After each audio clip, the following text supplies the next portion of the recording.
Assalamualaikum, salam semangat dan sehat selalu. Jumpa lagi dengan saya, Novianti Nugraha, di mata kuliah Teknik Pengkondisian Udara dan Refrigerasi. Pada kesempatan ini, saya akan memaparkan materi mengenai sistem refrigerasi.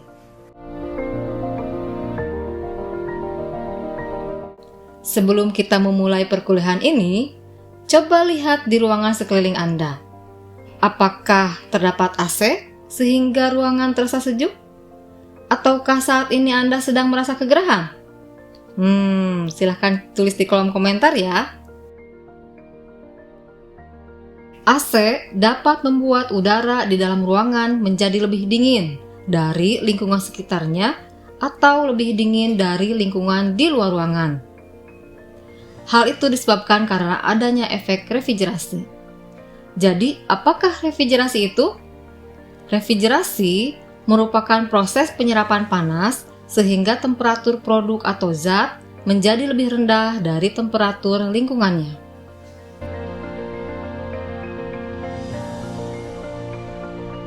Sedangkan sistemnya atau alatnya kita namakan mesin refrigerasi atau sistem refrigerasi.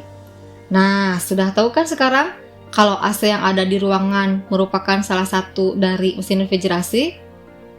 Dapatkah Anda menyebutkan contoh lain dari mesin refrigerasi? Kalau Anda hebat, pasti bisa menyebutkan contoh lainnya. Silahkan tulis di kolom komentar ya. Contoh mesin refrigerasi lainnya, misalnya lemari pendingin daging di supermarket, lemari es, mobil box untuk mendinginkan daging, mesin pendingin minuman, dan masih banyak lagi. Nah, ini adalah contoh aplikasi mesin refrigerasi secara detail. Untuk lemari es, dispenser air atau mesin refrigerasi yang biasa digunakan di rumah-rumah dikelompokkan dalam jenis mesin refrigerasi domestik. Untuk mesin refrigerasi komersial yang sering dijumpai di tempat-tempat jual beli seperti supermarket, ada pendingin minuman, box es krim, lemari pendingin, dan lain-lain. Cold storage, mesin pendingin untuk industri proses, dikategorikan jenis mesin refrigerasi industri. Contoh-contoh pengelompokan mesin refrigerasi lainnya dapat Anda lihat pada tabel ini. Fluida atau zat yang mengalir di dalam mesin refrigerasi dinamakan refrigeran. Refrigeran berfungsi untuk menyerap panas sehingga temperatur zat menjadi lebih rendah dari temperatur lingkungannya. Contoh refrigeran ada amonia, hidrokarbon, R134A, butana, dan lain-lain.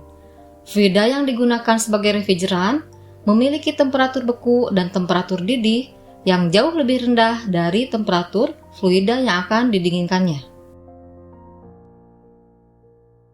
Salah satu sistem refrigerasi yang umum diterapkan pada alat-alat refrigerasi yaitu siklus kompresi uap atau disingkat SKU.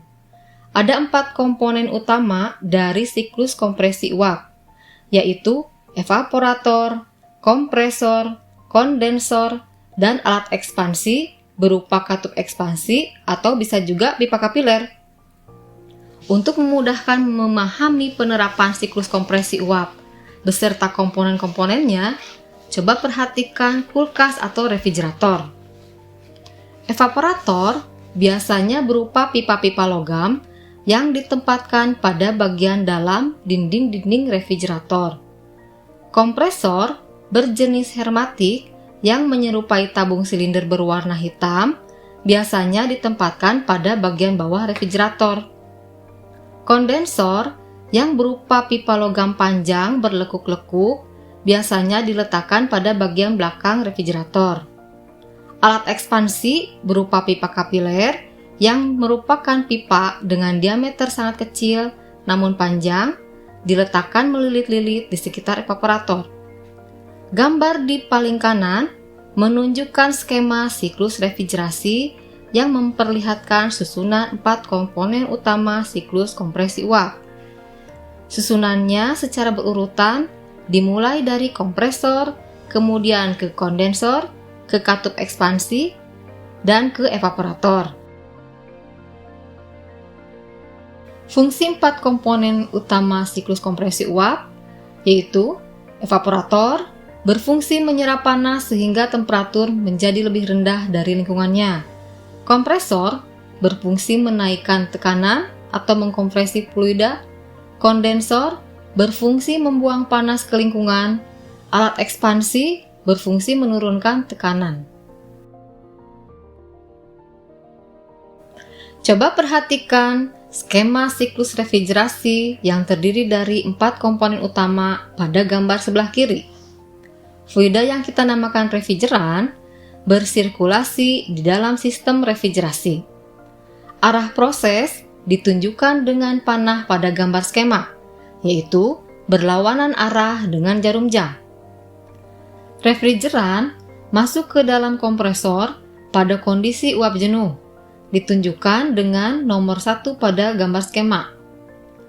Pada kompresor, tekanan refrigeran dinaikkan hingga tekanan kondensor. Keluar dari kompresor, seperti ditunjukkan dengan titik 2, refrigeran berfasa uap dimasukkan ke dalam kondensor. Di kondensor, uap dikondensasikan sehingga fasanya berubah menjadi cair. Pada saat keluar dari kondensor, diperlihatkan oleh titik 3. Terjadi perpindahan panas keluar dari kondensor.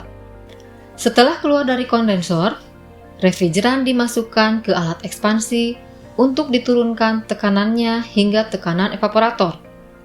Proses yang terjadi pada alat ekspansi adalah isentalpi. Refrigeran yang keluar dari katup berfasa campuran, seperti ditunjukkan pada titik 4 pada gambar. Agar memudahkan memahami prinsip kerja pada siklus kompresi uap, proses yang terjadi digambarkan pada diagram TS atau temperatur terhadap entropi, seperti terlihat pada gambar di sebelah kanan. Arah proses beserta titik-titiknya sama seperti gambar skema. Proses 1 ke 2, yaitu kompresi isentropik, terjadi di kompresor. Proses 2 ke 3, pembuangan kalor, terjadi di kondensor.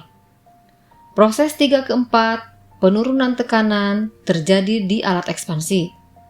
Dan proses 4 ke 1, penyerapan panas, terjadi di evaporator. Proses kemudian berulang kembali ke 1, 2, dan seterusnya.